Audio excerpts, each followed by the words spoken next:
Hi there, this is Phil with Phil Effects. Got another tutorial. What we're going to talk about today is the Hypershade editor in Maya 2016, and this is probably going to be two tutorials, and I'm going to start with giving an overview of what we used to use in 2015 and then start into the 2016. So let's go ahead and get going. So the Hypershade editor in Maya 2016 is probably the thing that changed the most between 2015 and 2016, at least in terms of user interface and how it worked. So what I want to do is work through a quick edit using 2015 and create a shader and use one of the typical kind of shaders that I use with projects and the work that I do, close that down, and then we'll go in and recreate the same kind of thing in Maya 2016 so you can get a good view of how you used to do things versus how you do things now in 2016. So I've got this shape here, this knot, and I just want to put a Phong shader on there. And one of the things I like to do with the standard Maya shaders is put in Fresnel reflectivity, because they're not built right into there. So the way we start that is, let's go in and we'll open up the Hypershade window, and looking at the Hypershade, this is what it used to look like, or does look like in 2015. And so you've got your create nodes right here where you can get all the nodes that you work with, and you've got your browser up here and your working area down here. And we're going to go ahead and start with a Phong, so I'll just type in there and we'll get myself a Phong shader. And to see the attributes, you can see that I have to have the window open here, the Hypershade window open, and then in the background we have the attribute editor, so I can see the attributes relating to this shader node. And let's go ahead and give it some color. I'll just give it a teal color here. And then the next thing I want to do is I want to set the reflectivity, but I want to do it using Fresnel characteristics. In other words, I want to make that reflectivity increase as we get close to the edge, but be very low as it is towards the center. And the way that you do that in Maya is you use a ramp shader to give a gradient, and then you use the sampler info node to tell you where the camera is. So the next thing I need here is I need a ramp, so we'll get a ramp, and I'll call that in. And because I'm going to be driving the ramp with the sampler info, I don't need the place 2D texture, so I can delete that. And then go over here and we do a sampler info node, and I get that. So here are the nodes that I need. And now that I have the nodes, I can take and make this a little bit bigger and go from here. And so the sampler info is going to drive this ramp, and it's going to do it with the facing ratio. So I middle mouse click and I drag over to here, and I say to other, and it brings up my connection editor. And I take my facing ratio, and I am going to drive, oh, that's wrong here, select that one and that one, and that should have just called, hold middle mouse drag onto here, get other, sample info ramp. Okay, now I got this right. Okay, so we have facing ratio. In the facing ratio, I'm going to go in and I'm going to drive the V coordinate on that. So we're connecting the facing ratio on the sampler info node, and we're going to drive the V coordinate on my ramp node. So that does that. So when you're going to do this, you want to be able to see what this is going to look like. And the way that I always typically do this is I just get myself a surface shader node. So we'll go in here and get ourselves a surface shader node, and I'll take this ramp, and I'm just going to go in and I'm going to drive the out color of that surface shader so I can see how my ramp is driving that color. Well, you can see this is actually the reverse of what I want, because we have a bright center here and we have a dark edge. That means if I drove the reflectivity right now, I would be having the reflectivity be very high in the center when you're normal to the surface, and then as you get close to the tangent on the edges, the reflectivity goes down. Well, that's actually just the opposite of what a Fresnel does. So we really want to go in and take this ramp and we want to drive this backwards. So I reverse my ramp, and so now this is really what I'm looking at. So I want that reflectivity to go very high, basically to 1 at the edges, and be close to 0, very low reflectivity in the center. And if I really want to get quite anal about this, you really should go in and do this, so you have reflectivity being quite low in the center, and it falls off just on the edges, just on those edges right there.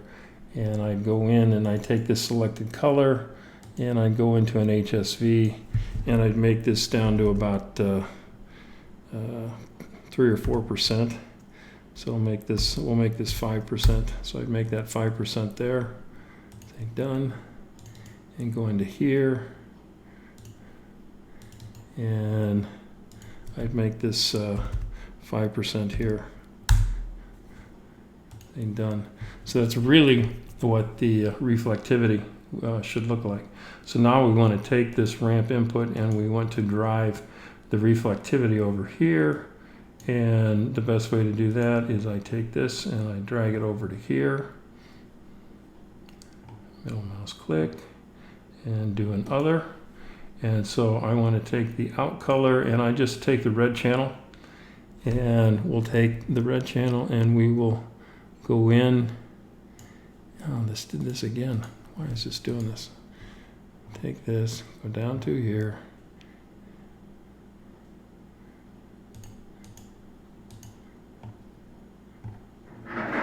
There we go. Ramp to Fong. Okay.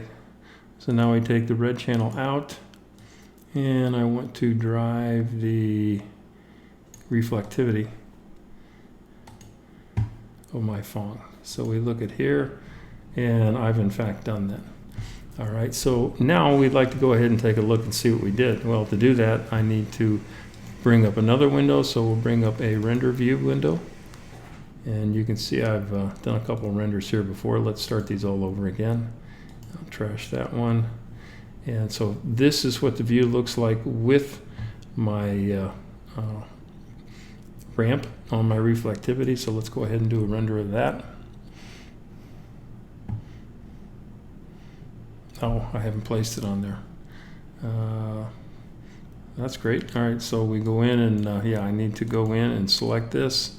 And I've created the shader, but I didn't place it on there. So place existing material, place Fong 1. There we go. And get my render view back up here. Let's render again. There we go. All right, so now we can see what that render looks like. And this is what it looks like where I have this ramp that's driving my reflectivity. So let's go ahead and save that. And just to see what it looks like without it, I'll take this and I will disconnect that. And let's do another render. And you can compare these two, and you can see that really does make a difference. When you don't use the Fresnel reflections, you can see that you're getting a lot of reflections in the center here of this plastic material, which actually, in fact, if you're trying to make realistic materials, they won't behave that way. They're going to behave more with a Fresnel reflection. So anyway, we went through, we got some nodes, we connected the nodes, we put them together to get everything so we can see everything. We actually needed to have 3 windows open. I needed a render view, I needed my Hypershade view, and I needed my Maya view over here, so I could both see my working window and I could see my attributes. So let me hit pause here. Okay, so I'm back and I've opened up Maya 2016 and we've got this same scene in here. And let's go through and we'll use the Hypershade editor in Maya 2016, and we'll basically create the same kind of nodes. So first off, if you haven't noticed on Maya 2016, the user interface is quite a bit different. The icons have changed quite a bit. And to open up the Hypershade editor, we've now got a hot icon up here on the top, and it's this little surface ball with the icon, and if we click on that, that will bring up our Hypershade editor. And the Hypershade editor is quite new. It looks quite different. I'm going to go ahead and open this up. And I'm noticing I'm opening it up to the full extent because I really don't need to see my Maya viewport anymore. I can do all of my material work right here in the Hypershade editor. So we've got a browser window here. We've got a new window that's called a material viewer. Our property editor, which is the attribute editor, is now open within the Hypershade window. I don't need to be viewing the other window. And I've got a working area. So I've created those materials before already, but let's go ahead and we'll create some new ones. We'll just do the whole thing all over again. And let's take a quick look at this browser window. And this is similar to what you saw before. We have materials, textures, utilities, rendering, lights, cameras. The same kind of groups as that you used to have are still here. So we can go back and I can view things. This little on button, what this is for is so that these swatches will automatically refresh if you turn this off. The swatches won't automatically refresh. You can force a refresh on them. I tend to just leave it on. You can have an icon view, or you can have a list view like you had before. These 4 icons here change the size. If you're in a list view, you get to a point where the text is big enough that you can read. I tend to like to work with the icon view, and this is pretty much the view I got. You can sort in your browser alphabetically. You can sort it by type, you can sort it by date, and you can reverse the order of the sorting.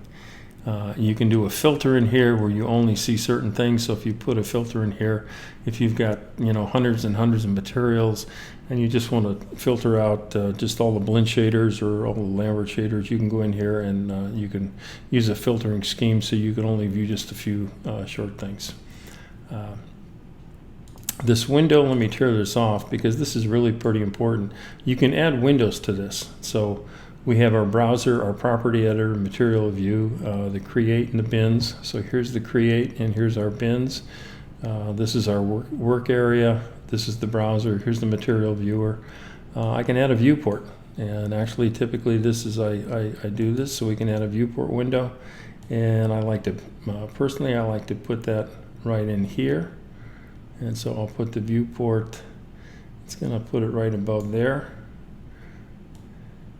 So I can put a viewport window right in there. And so now, and this is a standard viewport, just like you have when you're working with your scene files. So I can see my viewport right there, and I have my browser over here. And this actually is not file specific, this is program specific. So if you quit Maya, open Maya back up, this will stay here. And this will be how it appears for how you work with it. If I tear this off again, let's see, where's that? Oh, there it is. Okay, so put this here.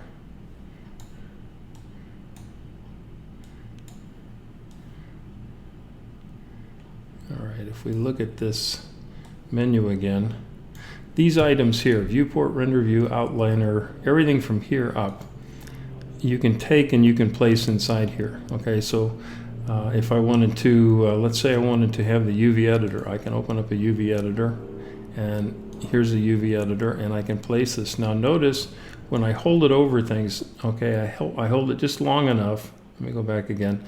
All right, you can see around the property editor there's a white line, white dotted line. It's faint maybe in the reproduction, but it's there. If I drop this, when it's white, it ends up making a tab. Okay, so we have UV editor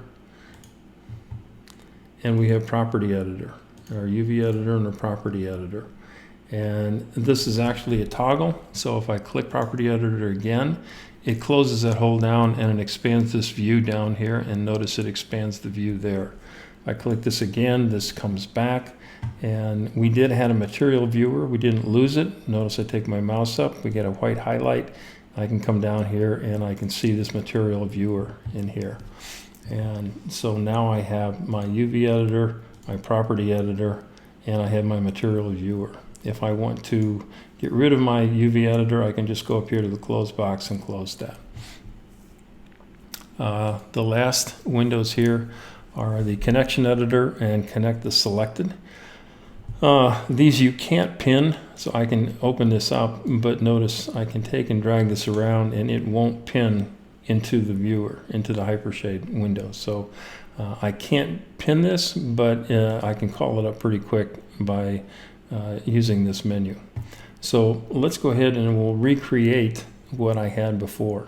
So I can go over here and I can type Fong, but one of the new features is, first off, you can see that this is a tabbed view. So I have multiple tabs that I can have over here in my work area. So I can click on here and you can see this is some of the previous work I did, and this will scale and pan just like you do in Maya. So I hold down Command or Alt or Option depending upon Mac or PC, and I use my right mouse button, I can scale. If I use my middle mouse button, I can pan. The left mouse button doesn't make any sense because there's nothing to orbit. But I can add tabs in here, and Maya will in fact remember these tabs. This is also one of the things that is not compatible with 2015. So if you work on a scene file in Maya 2016 and then you go back to 2015, the existence of these tabs, when you load that file into Maya 2015, it will give you warnings. It won't break, but it'll give you some warnings. One of the other nice new features, if you've worked with Nuke before, in Nuke you can go in and you can just hit tab and it brings up a search box. Well, now you can do that here. So I have this highlighted, I hit tab, that's my search box, and I can just say Fong.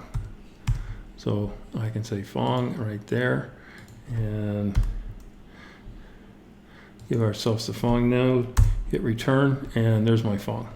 So I have a Fong node that I've added. Let me hit tab again, and I know I'm going to want a ramp. So I hit ramp,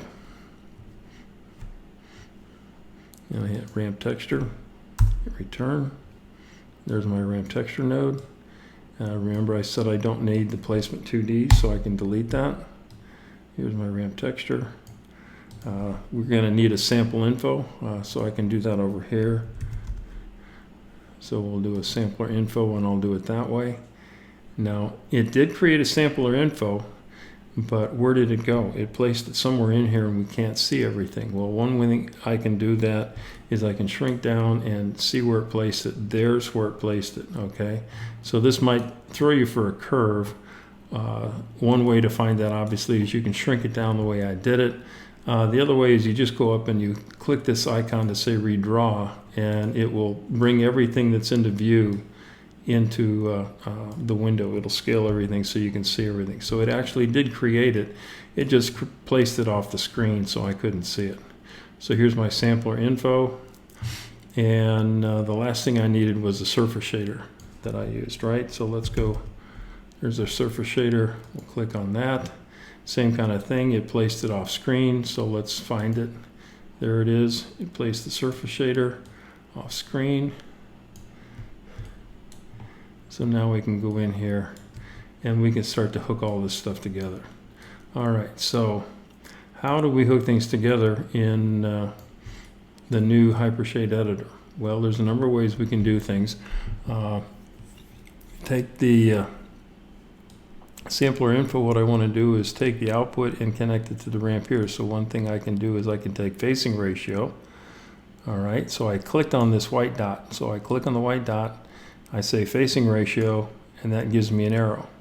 All right, and now in here I can tie it into UV coordinates. I'm not sure where I want to tie it, and it actually won't let me drop it exactly onto there. The reason for that is UV is 2 nodes and this is 1 node. But what I can do is hit this white, all right? So I click on this white and we go down here and I want other, all right? So other comes up, and I can go to UV coordinates and say V coordinate. And so there it did it, all right? So that connected my facing ratio to my V coordinate, and if I click this little box here, you can see that we've done that. That expands this. So we've gone from here down to here. We've connected that together, all right? Now I want to take my out color and I want to put it into my surface shader because I want to see that. So I can take and grab this here and go to out color there, right? And notice now I've got a material viewer and they've got a little shadow ball that shows me what this looks like. And I have my icons like I used to have before. Now the icons are fairly small. We can make those bigger. I can make the icons bigger two ways. I can select this specific node and make that icon bigger just for this node. And let me make that smaller. I can deselect it, and with everything deselected, if I click on this, it makes that icon big for all of them.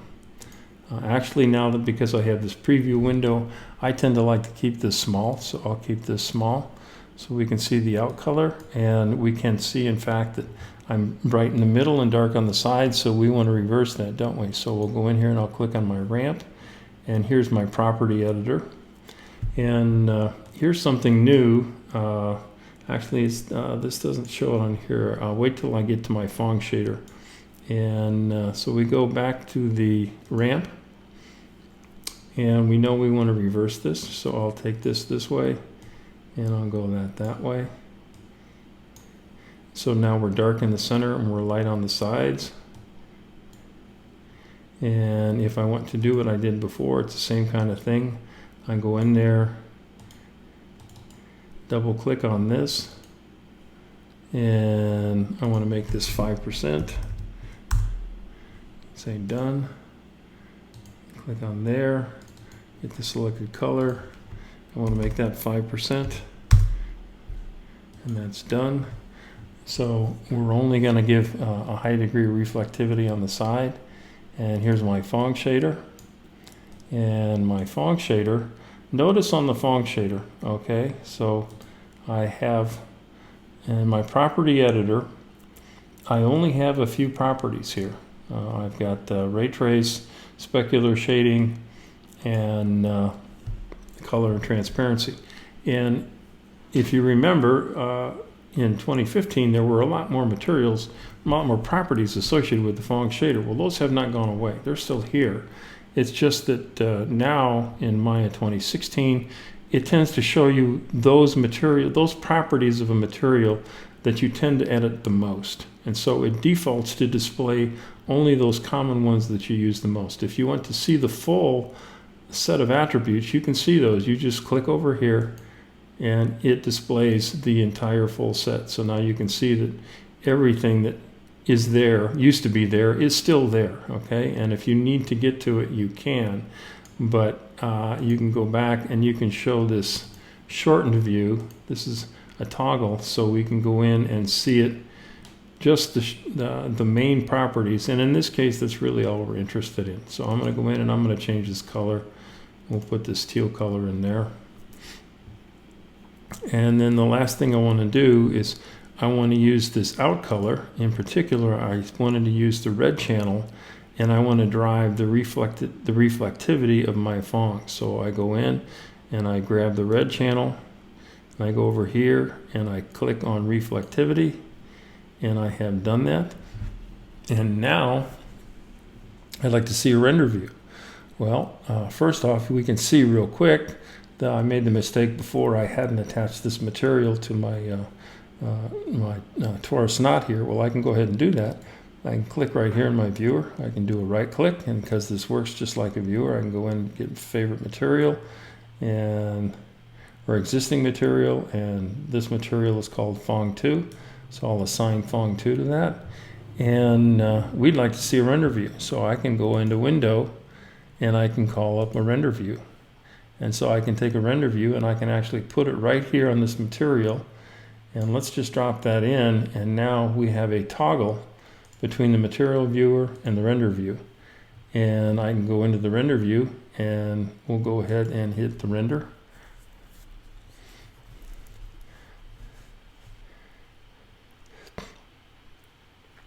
And so this renders out. and there's our view. And so in the 2016 Hypershade, I was able to do everything we accomplished in 2015, but in 2015 I needed 3 separate windows open. I had to toggle between all 3 separate windows, and it was a lot more complicated. In addition to the fact I didn't have this material viewer and some of the easier features that are now in the Hypershade. So this was a quick overview. I'm going to have another tutorial that I'll cut, and I want to go into a little more detail, in particular on how the different methods of connecting your nodes here in the work view editor, and show you a few more features that are available to you in this material viewer. So this is Phil with Phil Effects, and catch part 2 on this series. Thanks a lot, and bye.